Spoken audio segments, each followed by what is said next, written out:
오늘은 한국 현대사의 최대 비극으로 불리는 제주 4.3 77주년입니다. 어제부터 희생자를 위로하는 위령제와 전야제가 열렸는데 오늘 오전에는 평화공원에서 제77주년 4.3 추념식이 거행됩니다. 이소영 기자입니다. 제주 4.3 희생자 국가 추념일을 하루 앞두고 마련된 위령재단. 3만 명이 넘는 희생자들의 넋을 기리기 위한 제례가 마련됐습니다. 4.3 당시 8살이었던 아이는 80대 노인이 됐지만 참혹했던 그날의 기억을 잊을 수 없어 매년 추념식을 찾습니다. 70년 전에 보았던 그 얼굴들이 생생하게 보이는 것 같고 너무 슬펐어요. 그런데 매년 오면서 조금씩 마음이 좀 안정되고. 일본에서 활동 중인 4.3 유족회는 올해도 빠짐없이 고향을 찾아 위령제례와 전야제 등을 통해 4.3의 아픔을 달래봅니다. 마음 아프고 진상규명이 아직 부족한 점도 있고 하니까 그런 것도 뭐 잘 됐으면 좋겠다고 그렇게 많이 생각을 합니다. 제주 4.3 당시 포로 수용소로 활용됐던 주정공장 예토에서도 위령제가 열렸습니다. 77년 동안 한이 맺힌 영혼들. 특히 이 자리에는 외국인 시민단체가 2008년부터 매해 위령제를 함께 봉행하고 있습니다. 제주에서 일어난 역사의 아픔을 후세에 전하고 평화의 소중함을 일깨우기 위해서입니다. 多くの最終党の人たちが殺されていったという歴史は消せないわけで、また忘れてはいけないので、その思いは深いですよね。 4.3 추념식이 열리는 오늘 오전 10시부터 1분 동안 제주도 전역에 묵념 사이렌을 시작으로 헌화와 분향, 추모 공연 등이 제주 4.3 평화공원에서 진행됩니다. 고조되는 추모 분위기는 4월 내내 다양한 공연과 문화 행사, 예술제로 이어질 예정입니다. MBC 뉴스 이소연입니다.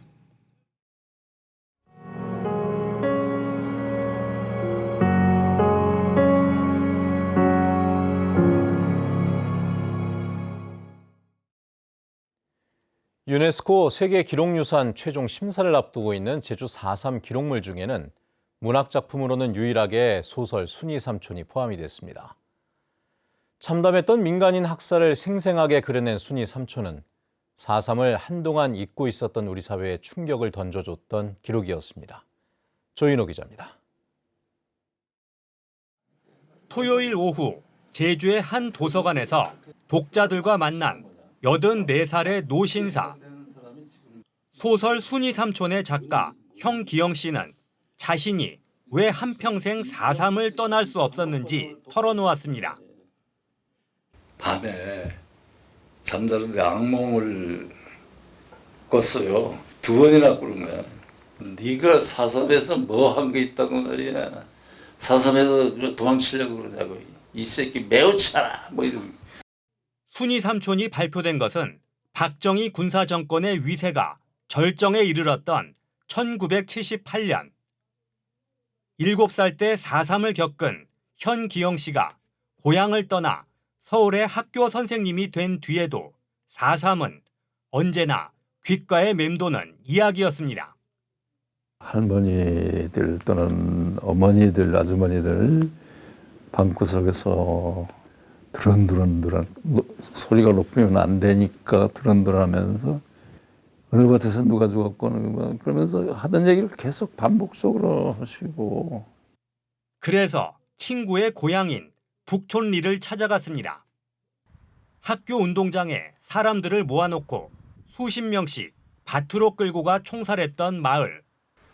지금도 한날 한시에 제사를 지낸다는 친구의 이야기를 듣고 글로 쓰고 싶었지만 북촌 사람들은 한결같이 손사래를 치며 입을 다물었습니다. 북촌 그 학살 사건을 규명하겠다는데 왜 말을 안 했냐. 울면서 호소했어요. 그러니까 이제 조금씩 말씀을 하시는 거야. 그들이 울면서 얘기했던 걸 떠올리면서 나도 이제 글을 쓰는데 울면서 이제 글을 쓰는 거죠. 1949년 1월 17일 국군이 북촌리 주민 400여 명을 학살한 참극을 고발한 순이 삼촌은 군사 정권에 억눌렸던 1970년대 한국 사회에 큰 파장을 일으켰습니다. 그리고 또다시 반세기 만에 4.3 진상규명을 위한 시민운동 기록으로 세계적인 가치를 주목받게 됐습니다. 세계 인류를 위해서 그 기록물을 이제 등재하고 보관하는 거 아닙니까? 4.3이 세계 평화에, 전쟁 반대에 기여할 수 있는 그런 기회가 됐다고 생각합니다. MBC 뉴스 조인호입니다. 제77주년 4.3 추념식을 앞두고 여야 정치권의 논평이 이어졌습니다. 더불어민주당 제주도당은 일부 세력의 4.3 흔들기가 진정한 제주의 봄을 가로막고 있다며 매서운 역사의 심판을 받게 될 것이라 경고하고 제주도민과 함께 평화와 인권의 4.3 정신을 꽃피우기 위해 노력하겠다고 밝혔습니다.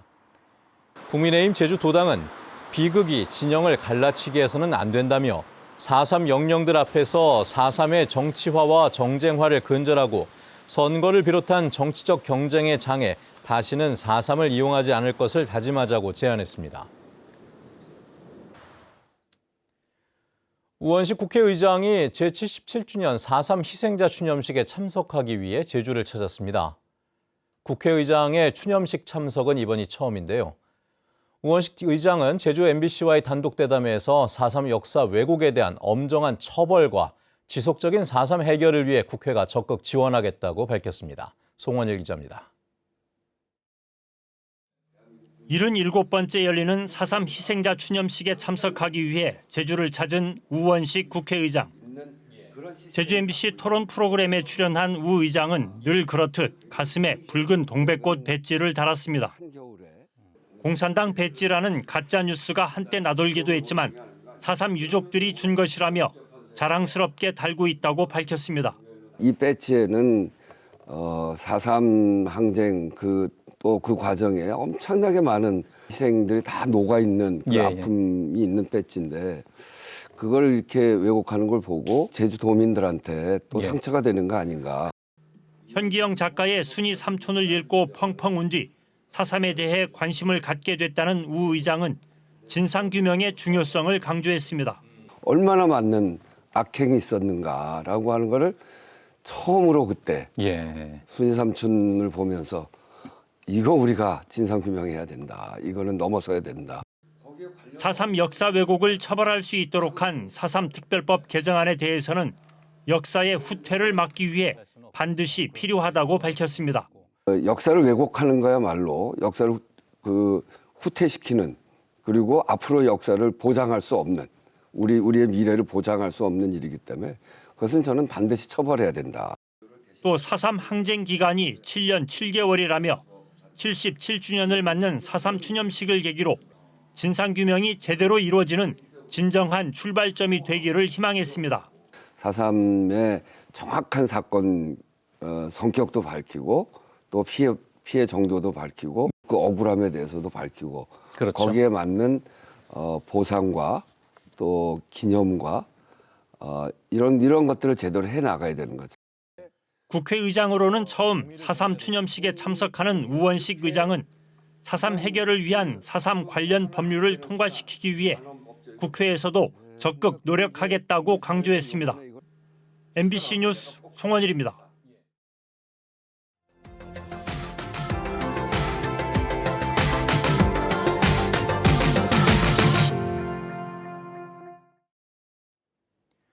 인구 감소로 인한 지역 소멸에 대응하기 위해 등장한 대안이 생활인구입니다. 주소를 지역에 두지 않더라도 지역을 생활권으로 두는 사람이 많으면 소멸을 막을 수 있다는 건데요. 강원도는 생활인구 규모가 타 지역에 비해 월등히 많고 경제에 미치는 영향도 큰 것으로 나타났는데 한편에선 관광객 위주로 한계가 있다는 지적도 나오고 있습니다. 유주성 기자입니다. 생활인구란 주민등록인구와 등록 외국인을 합한 인구의 월 1회 하루 3시간 이상 지역에 머무른 체류 인구를 더한 개념입니다.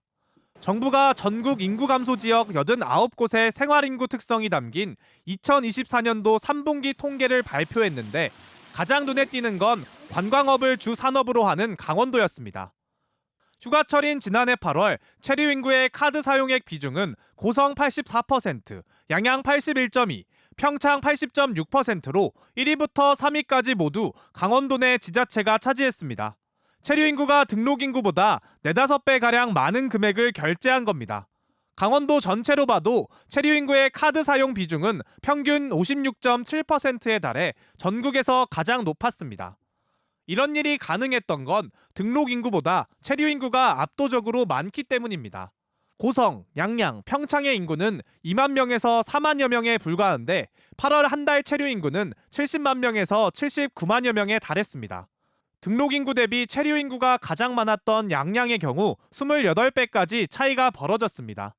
체류 인구가 많고 지역 경제의 기여도가 높다는 건 긍정적이지만 한계도 분명합니다. 단기 체류가 많다는 점은 관광객이 많다는 뜻이라고 할 수 있는데 관광객이 많으면은 지역의 일회성 방문객이 많다는 뜻입니다. 인기적으로 찾지 않기 때문에 관광객들이 쓰고 가는 돈은 많지만 실제 강원도의 체류 인구 90%가량이 1일에서 3일 정도 관광지에 머물렀다 떠나는 단기 숙박형이라 계절 변동성도 컸습니다. 양양은 해수욕장 등이 비수기를 맞는 1월에 체류 인구가 29만 명대로 절반 넘게 급감했고 스키장 등이 있는 평창을 제외하면 다른 지자체도 비슷한 흐름을 보였습니다. 3시간만 체류해도 집계되는 통계상 체류 인구를 벗어나 지역에 더 오래 머무르고 자주 왕래하는 알짜배기 체류 인구를 늘리기 위해서는 단순 관광객 유치 위주의 전략을 벗어나야 한다는 목소리가 나옵니다. MBC 뉴스 유주성입니다.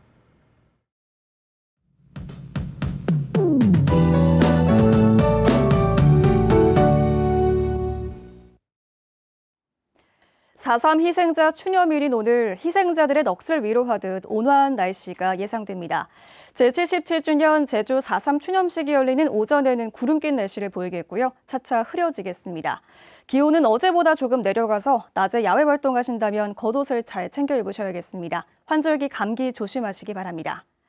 대기도 건조합니다. 현재 제주 남부 지역에는 건조주의보가 발효 중인데요. 화재 사고 없도록 각별히 불조심하셔야겠습니다. 오늘 서해상에 위치한 고기압의 가장자리에 들겠는데요. 어제와 달리 구름의 양이 많아서 제주 전 지역에서 흐리겠습니다. 공기질은 무난하겠습니다. 아침 기온은 어제보다 조금 높게 시작하고 있습니다. 현재 기온 북부 서부 지역 9도, 남부 지역 8도, 산지 성판악은 2도 안팎을 보이고 있고요. 구름이 햇볕을 가리면서 낮 기온은 어제보다 약 4도가량 내려가겠습니다. 낮 최고 기온 북부 지역 13도, 남부 지역 15도, 동부 지역 14도 예상됩니다. 서부 지역은 11도 안팎에 머물겠습니다. 도서 지역도 구름 낀 날씨를 보이겠고 낮 기온이 13도 안팎이 예상됩니다.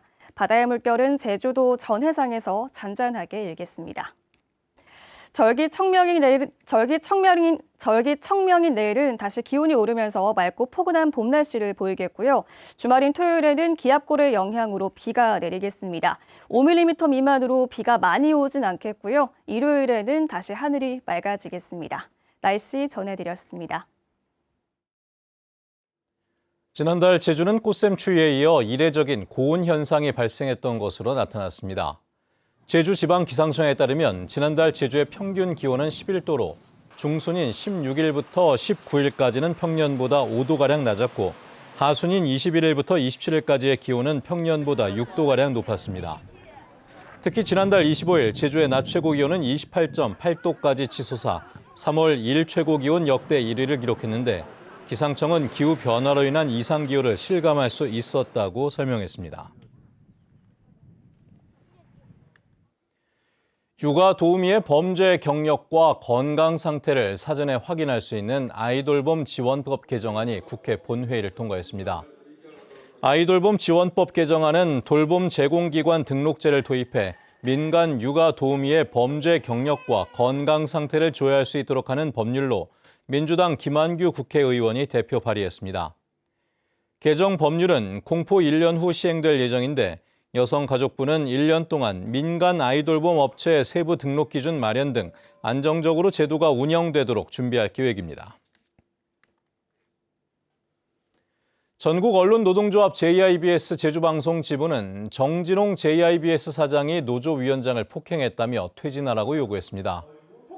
노조는 정 사장이 임금 협상을 거부하고 상습적인 폭언과 갑질을 이어오다 최근 경찰관이 보는 앞에서 노조위원장을 폭행하고 욕설을 했다고 주장했습니다. JIBS 노조는 최근 단체 교섭이 결렬되면서 파업권을 확보했는데 정진홍 사장을 폭행과 재물 손괴 혐의로 경찰에 고소했습니다.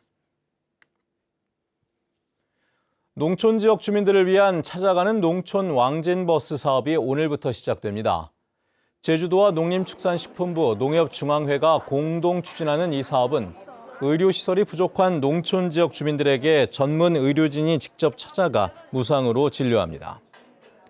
진료 과목은 내과와 치과, 물리치료 등인데 특히 올해는 장시간 작업에 따른 근골격계 질환이 새로 포함됐습니다. 서비스 대상 지역도 지난해 5개 지역 농협에서 올해는 10개 지역 농협으로 확대됩니다.